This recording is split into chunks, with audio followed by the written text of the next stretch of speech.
In the spring of 1900, a group of sponge fishermen from the island of Symi were headed towards Tunisia when they had to skirt along the coast of Crete to pick up one of their other crew members. However, they then had to take refuge on the island of Antikythera as a storm rolled in. As they waited for the waters to settle and for the storm to pass, they decided to venture out into the coastal waters to see what they could find. Now, one of the divers who had gone out to look for sponges resurfaced with the claim that they were atop a pile of rotting bodies, naked women, and horses. Another member of the crew, the captain, then dove in to see what this claim was all about and resurfaced with a bronze arm. What they had come across was not in fact a pile of dead bodies, but instead was the Titanic of the ancient world. After the storm passed and the seas settled, the fishermen then head out towards Tunisia to do their sponge fishing as they intended to. However, on their way back, they then report their find to the Greek authorities. In response, the authorities then send out the Navy as their acknowledgement of, you found a really cool thing, we're going to help you guys excavate the cool stuff at the cool thing. And they uncover everything from bronze statues to marble sculptures to coins to jewelry. At one point in time, they come across this weird hunk of corroded bronze, and they're like, hey, we don't know what it is, but it's with all the other cool important stuff, so we're gonna bring it up to the surface because it's important, because it's with the other stuff. This hunk of corroded bronze becomes important later on. Very, very important. However, the excavations are then abruptly and prematurely halted in the summer of 1901 when one guy dies and two others are injured. This is a point in time prior to scuba tanks, so everyone has but minutes on the sea floor, and this is a wreck site that is between 40 and 50 meters below water, so about 130 to about 170 feet of water is what it sits in. Now, it's been dated to sometime in the 1st century BCE, so it's roughly 2,100 years old. Now, up until 1976, that excavation from 1900 to 1901 was the only one that had taken place on the Antikythera wreck site. It was found again in the 1950s and in the 1970s, that excavation in 1976. There was small things that were recovered, more coins, more jewelry. They uncovered planks of the hull itself of the boat, which helped with the dating of the wreck. And that, for the longest time, was it, up until the 2010s when another excavation was carried out on the wreck site. Now, the 1900 to 1901 excavation kind of became the crux for helping develop the field of underwater archaeology, as individuals were like, hey, we have a lot of cool stuff, and then later ships are found as well and other wreck sites underwater. They're like, we need to start doing underwater stuff as well. We are doing land archaeology at this point. We got to do underwater stuff because there's a bunch of cool, interesting things down here. Oh, I have to change my chair. Oh my gosh. I need to go get more Chips Ahoy cookies. I don't actually like the taste of the Chips Ahoy cookies. I just like the texture of them. I mean, they don't taste bad, but I can make better cookies. Anyway, so before we look at specifically underwater archaeology, we have to cover what archaeology is in general first off. Now, archaeology is the study of human history through the analysis and recovery of material remains. In the U.S., archaeology is one of the 4 major subfields of anthropology, the 3 others being that of biological, cultural, and linguistic anthropology. Now, there are some similarities in the approaches of cultural anthropology and archaeology. However, in the case of cultural anthropology, the anthropologists tend to be able to ask the people that they're studying questions, whereas in the case of archaeology, the archaeologists have to then analyze the stuff that's been left behind. Everything from house foundations to pots to bones to pollen remains and plants can be considered something for analysis. A site for archaeological excavation is simply defined as a place that has some evidence of human activity in it. Now, this can be a place that actually has physical objects, like everything from a house foundation to a cemetery to a shipwreck, but it can also be a place where there isn't material remains, but clearly like something human went on here. Like an orchard will leave a very specific pattern on the land that we don't really see naturally. With that being said, when it comes to underwater archaeology, everything there is also going on, but we still have to work with the parameters of, oh, we're going to be underwater. So there's a certain danger level involved. Everything that's being used to map sites has to be good for being used underwater. We have to account for, we gotta have people underwater, so we have to take their safety into concern. When it comes to establishing chronology in history, we've got a few different methods that we can play with. There is the BC-AD method, there is BCE-CE, and then there's BP. Now, for the rest of this, I'm just going to be using BCE and CE because that's what I tend to use, but just so you know, there are the other ones. So BC and AD refers to before Christ and Anno Domini, so it does have this Christian overtone to it. On the other hand, BCE and CE, which means before Common Era and Common Era, uses the same points of reference as BC and AD. However, it does remove the Christian overtone, which makes it a bit more encompassing for a world where not everyone happens to be Christian. That then brings us to, why would you even want to do underwater archaeology? Now, to quote Jacques Cousteau, who's involved in the 1976 excavation and created a documentary on the site itself, the greatest museum lies beneath the sea. Now, things that are on underwater sites are going to be lying in situ in a way that we don't really see on land archaeology because they are inaccessible to people for however long they've been sitting there. When it comes to specifically like these Greek bronzes, those are the original pieces that we see on the bottom in a way that we don't see them when they're found on land. A lot of these Greco-Roman statues that we have tend to be Roman copies of earlier bronze Greeks because we don't have the original Greek statues. Bronze was an incredibly valuable material, so it wasn't unusual for those bronze statues to be melted down and either to be used to create a different statue or to create something else entirely. However, with wrecks like that of what's found at Antikythera, the Greek bronze statues that are sitting on the bottom there aren't recreations. They are, in fact, the original Greek statues themselves. Now, when it comes to the actual techniques being used in underwater archaeology, that original 1900-1901 excavation, those people had but minutes on the bottom of the sea to bring up whatever they could. There isn't really a grid system being used. It's more so, hey, we have cool things, we have to bring up cool things. And it's only after the 1901 excavation comes to an end that we really start to see the development of underwater archaeology as a field itself.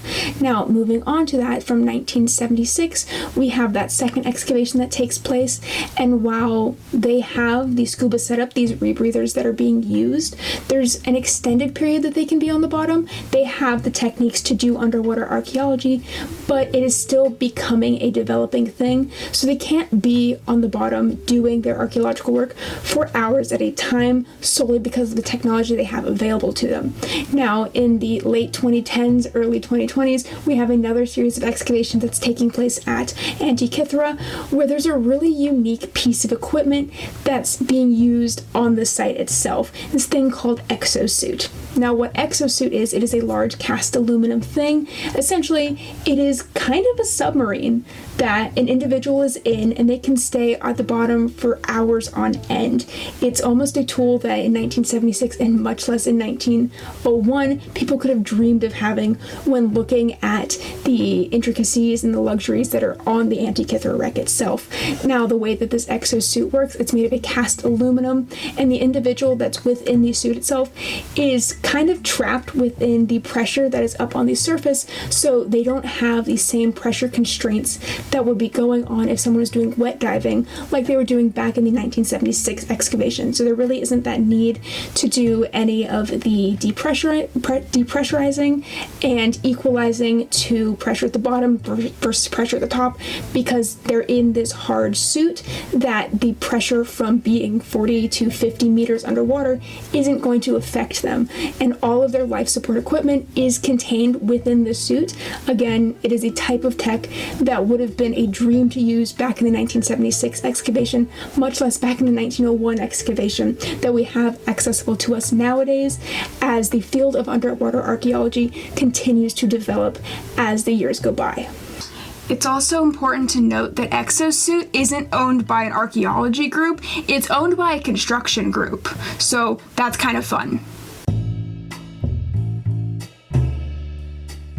As it would seem, past Loki wanted to be academic and define terms and be all nice and everything. I, present Loki, know for a fact that you clicked on a title that said 2100-year-old computer. Okay, you're here because of the cool shit that they found at the wreck. Alright? And so far, we have not talked about the cool shit that they found at the wreck. Do you want to talk about the cool shit they found there? It does include that 2100-year-old computer. There's other stuff as well. I promise you, there is other stuff. The very first claim that's made as to what it looks like they're atop of at the wreck site itself is that compared to a pile of rotting bodies, naked women, and horses. There are some naked statues. There are some horse statues. There's no rotting bodies. But it's a claim that makes sense for what they're looking at. That initial excavation, 1900 to 1901, they bring so much stuff off of the wreck. Like, I can't even put into the correct words, just quantify for you how much stuff they bring off of the seafloor for as little time as they have at the bottom itself. When it comes to this stuff itself, there is at least 36 different marble statues that are brought off of the seafloor. Some of them are better preserved than others. There's evidence of some of it where part of the statue was buried down in the seafloor in the sediment, and part of it was up in the water column, and the part of the statue that is exposed to the water column might not have been as well preserved as that was buried down in the sediment. There's still wonderfully well preserved marbles that are down there. Such do include at least 4 different marble horses, full-size, life-size marble horses were found, 3 of which are now in the National Archaeological Museum in Athens. The 4th one was attempted to be brought up with the other 3. However, in the process, the cradle that was holding said horse, it kind of collapsed and the horse went back down to the bottom of the sea. However, we do know for a fact that it exists. The very first material piece that was brought up from the bottom to show, hey, there is actually stuff here, was a bronze arm. That wasn't the only bit of bronze that was brought from the wreck. There was so much bronze that was brought off of this wreck. A lot of what we know of Greek bronze statues actually comes from later Roman marble copies, because bronze was a valuable material. It wasn't unusual for a Greek bronze statue to be broken down and melted either to create a new statue or to be made into something else. So we don't have many bronze Greek originals, but when we do have them, it is incredibly rare and they are incredibly valuable to us nowadays. So when it comes to these statues that are brought off of the bottom at the Antikythera wreck, we have mostly intact. There's some restoration work that's done. Some of the pieces of said statues we don't have yet because they might still be down on the bottom with all the fishies and all the other stuff, but we have bronze Greek originals that were found on the site itself. If editing Loki was nice, she made sure that Film Loki earlier told you the date of the wreck. If not, current Loki will tell you that it's been dated to the 1st century BCE, sometimes specifically between 70 and 60 BCE, but 1st century BCE nonetheless. So during that first excavation, there was pieces of a statue that we refer to as the philosopher that were brought up. It's the head, it's got some hands, some arms, some feet, some clothing. It's not fully intact, but together it's referred to as the philosopher. So his head, hands, feet, and parts of his clothing are what we think represent a cynical philosopher. They're all cast bronze. We have an idea as to who it could possibly maybe kind of sort of represent, but there is no nameplate that states, hey, it's this bro. So we're not going to go there on who it is because we don't have that nameplate. The nameplate doesn't exist.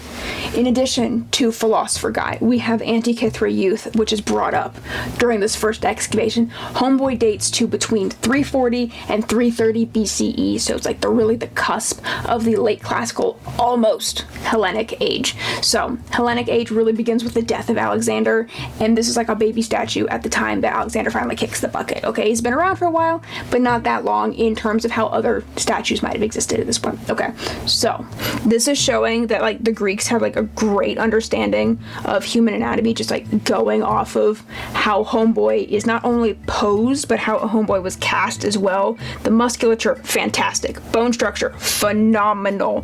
Homeboy standing in what we refer to as contrapposto. So that's going to be your art term for the day, contrapposto. The eyes, they are made from a glass paste. We kind of see something similar with the philosopher, but the example here is better for the Antikythera youth. That's what's going on with his eyes. Eyes are really realistic. Glass paste. So when you actually like look straight on at him, proportions might look kind of strange. That right arm, it's real extended out there. It looks exaggerated. His head looks too small. He kind of looks like those crabs that have that one really big claw as like a way to attract a mate, but in this way it's for perspective. Okay, so that extended right arm looks like it's grasping something spherical. So idea is that this could represent either Perseus and holding the head of Medusa, or it could be Paris and the apple of strife. So what's going on there is we've got two different mythological things. We don't know who it is, like the philosopher. There's no nameplate to state this is this homeboy, so we can only theorize as to what is going on. We will get to the mechanism and the human remains in a second. But first, I think this is cool, so I'm going to make you think it's cool too. Back in 1976, when they're doing all of their recovery efforts, when they're doing all of their analyses, they bring up wooden hull plank boards. This boat is 2,100 years old. It's been sitting on the sea floor for those 2,100 years. And we have wooden hull sections of the boat still. We figure out through that analysis that the planks themselves were made from elm. The pegs that held all of the boat together were made from oak. The boat was constructed in a single plank fashion, and it's done in this like shell first thing. And the part of the boat that sat below the waterline was clad in a thin sheet of lead. Boat is 2,100 years old. 2,100 years old, and we got wood from it. We found more wood from the boat later on, but we have wood from the boat that's been sitting at the seafloor for 2,100 years. Wow. And then later on, while we're doing this most recent set of excavations, 2014 to now, not only do we figure out how big the boat possibly could have been, it could have been as much as 50 meters. This boat was possibly huge, going off of the amount of anchors and the size of pieces of anchors that we have, but the site itself, now with all of its mapping, covers about 300 meters, which for a vessel of the ancient world is huge. This is a giant shipwreck for a vessel of the ancient world. And one of these little teeny tiny pieces that gets brought up is not related to anything wooden. It's going back to the bronze stuff.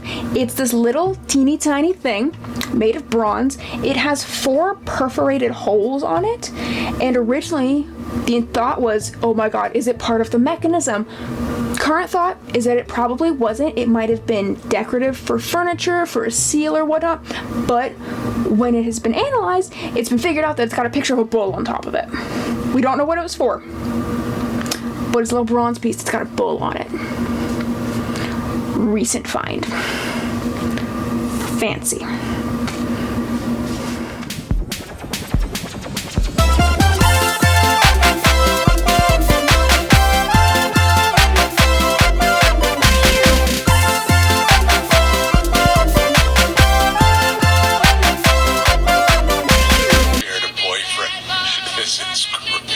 Santiago too, and Celeste and Estelle. Oh, you wanted to talk about that now? Shit. Okay, mechanism stuff. The mechanism. The myth, the legend, the mechanism. It's found in that first excavation, 1900 to 1901. It's originally just like a hunk of corroded bronze. They bring it up to the surface, they're like, that's weird, put it with the other stuff. And that's what they do. They bring it with all the other stuff to go be looked at afterwards. However, 1902, the Greek Minister of Education at the time takes a look at it and goes, this shit kind of weird looking. It looks mechanical. It's got toothed gears. Why the fuck does it have toothed gears? So, he comes to the conclusion, it looks like modern stuff at the time. It's like, we gotta keep an eye on this one. This one, weird. This little thing, little bronze thing, this one's weird. Originally, there's like 20 pieces of this thing that are found. However, now we've got up to 82 of them. It's not the entirety of the mechanism, but like it's enough that we can analyze what's going on with the mechanism. So nowadays we've got 82 of them. It was dubbed the Antikythera mechanism afterwards, and it was determined to be an astronomical device. Now, it could have possibly predicted the positions of the planets, but we know it predicted the placement of the sun and the moon for lunar and solar eclipses, possibly could have predicted fancy things like when the Olympic Games are going to be occurring as well. So, what makes this thing really weird is that we don't see devices like it for the next 1,000+ years in Western tech. It really is a one-off, hey, what the hell is going on here situation, because it's as developed as it is suggests that there was previous sort of pieces, but we don't have those previous sort of pieces. So we're like, hey, you're funky, and then the historical record just drops off for the next 1,000 some odd years. So it has been dubbed the first analog computer. It's not going to be a computer like you're thinking. This thing is not going to do ChatGPT. It's not going to do Gen AI. It is very simplistic in what it does. That's why it's analog. Okay? Keeping that in mind, my dudes. After many scans have been done on the mechanism, current hypothesis is that there was a crank on the side of the piece that would turn all of the fancy gears inside so that they could set various different days to predict different things within the mechanism's functionality. So there's a dial counter that marks for 365 days. We've got another one that marks for zodiacs and constellations. Fancy astronomical shit is what this damn thing is doing. Fancy astronomical shit for 2,100 years ago. Back in 1974, one of the very first big things, breakthrough-wise, on how the mechanism worked was published. And it's figured out that there's a bunch of gears, like 27 of them, inside. And it was determined that there's a big primary gear that had 64 teeth on it, and those 64 teeth aligned with the 365-day calendar, so that's marking the days. There's, however, a second primary gear that also has 64 teeth on it that worked in conjunction with a smaller gear that had 38 teeth on it, and between those two, it's doing fancy ratio things that are helping predict the lunar and solar positionings, so they could figure out when the eclipses are going to be happening. And it was suggested that the mechanism had epicyclic gearing, meaning that there's this one fancy set of gears that is attached to another fancy set of gears, and those are doing a whole range of functions and formulas that are beyond just doing simple adding and multiplying and subtracting ratios. So, real big fancy shit, 2,100 years old. This thing, fancy for what it does. This was, we don't see anything else in the historic record at this point in time that's even remotely similar to this. It is a what the fuck was going on here situation in the best way possible. In with all of the fancy scanning that's been done of the mechanism, because it's hella weird, we originally found 2,000 different characters of text on the mechanism. Now we're up to 3,000. Could have possibly had as many as 15,000, but now we're up to 3,000 characters of text. So, fancy stuff has been found on the mechanism itself. And in addition to being a user guide, a user manual, a hey, here's how this thing works of sorts, it also, in that text, supports that one of the dials was a metonic calendar. So we've got side A. That is what charts the 365 days. It is also what charts the zodiacs themselves. Side B, on the other hand, has two different dials on top of one another. So we've got up top this metonic calendar, which what that does is it works off of a 19-year, 235 lunar month calculation system. And then on the bottom there, we've got the fancy dial that charts the eclipses. And that's done in a spiral, and is also very fancy and something we don't see for another 1,000+ years at least. So, homeboy here is hella ahead of time. Capiche? I assume when you hear there was bones found on the shipwreck, you're expecting like full skeletons that were found on this wreck. I hate to break it to you, that's not exactly the case. So when it comes to remains that were found on the wreck, back in 1976, as part of the hundreds of pieces of material brought off of the wreck, there was at least 22 different bone fragments that were found of some combination of passengers and crew, but at that point in time, no full skeletons were found on the wreck site. Now, in the excavations closer to now, back in 2016, specifically on August the 31st, there was a mostly complete skeleton uncovered at the wreck site. It included a skull and jawbone with teeth. It included long bones of the arms and legs. It included some rib fragments. There was pieces of the remains that were just buried down in the sediment that was not removed at the time it was originally found, but there was most of a skeleton uncovered. 2,100-year-old shipwreck, 2,100-year-old shipwreck victim sitting down on the seafloor. Now, there was DNA sent off with the approval and the permissions of the Greek authorities for ancient DNA analysis to figure out, hey, where did this person originate from? What is their ancestry? But as far as I can find, and I have been searching for like 2 weeks now for an update on this. This is back in 2016 this initially occurred. There isn't any public information on what results, if any published results exist yet, as to what is going on with this one individual on the wreck itself.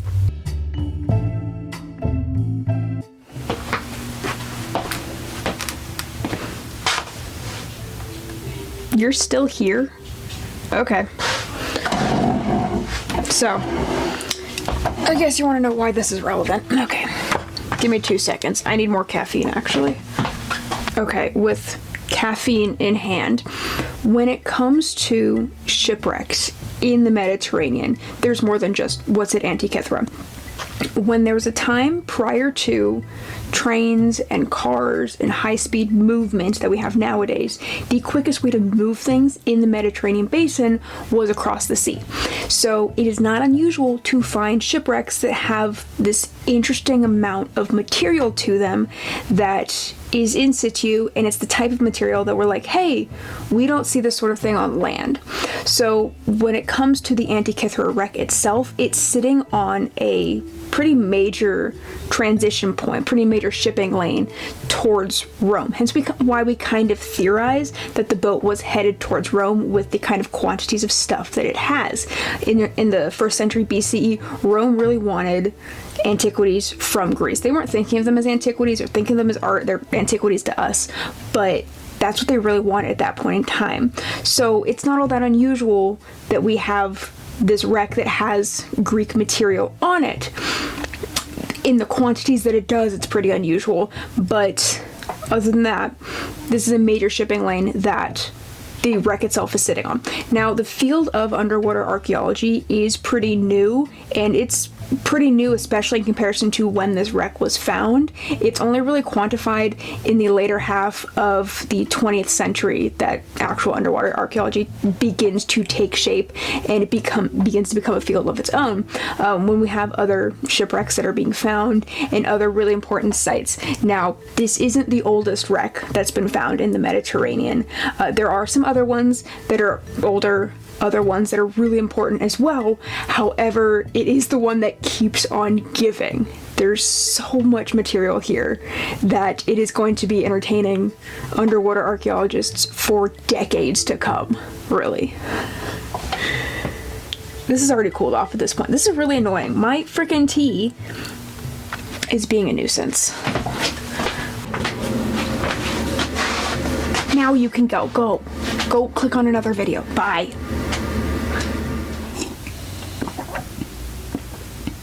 Caffeine, my beloved.